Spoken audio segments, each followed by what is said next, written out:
अमचन music की शानदार प्रस्तुति।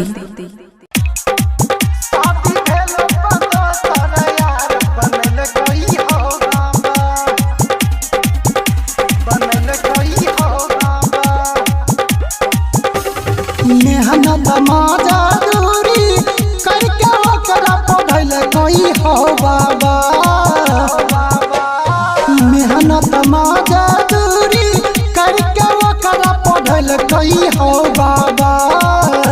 हो बाबा बन के ज्योति मोरिया सदिया बदल गए हो बाबा।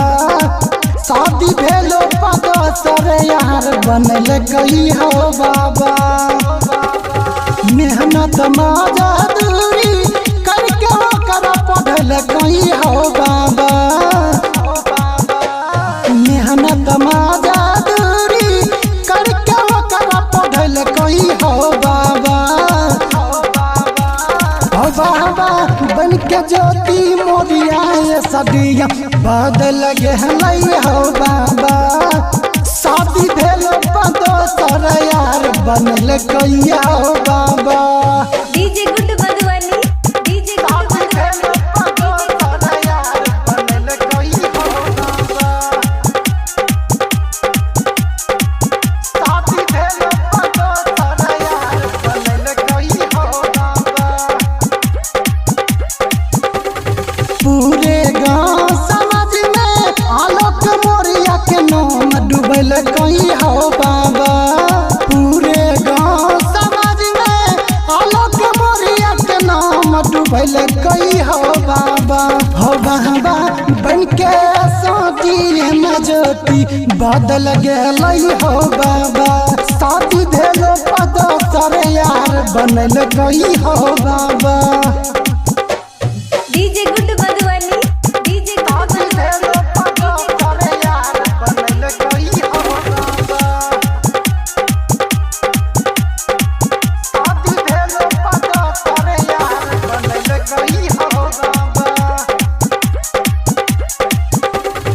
खुदे कलक गलतिया महंगी से डूबे के यार बनल गई हो बाबा।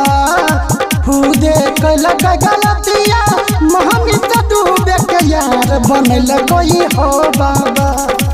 बन के ज्योति मोरिया सदिया बदल गए हो बाबा। शादी भेलो पदोसर यार बनल गई हो बाबा। DJ good Madhubani, DJ good Madhubani, शादी भेलो पदोसर यार बनल गई हो बाबा। शादी भेलो पदोसर यार बनल गई हो बाबा।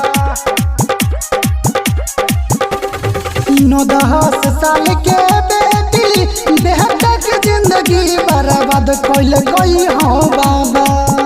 9-10 साल के बेटी बेहतर जिंदगी बर्बाद कइल गई हो बाबा।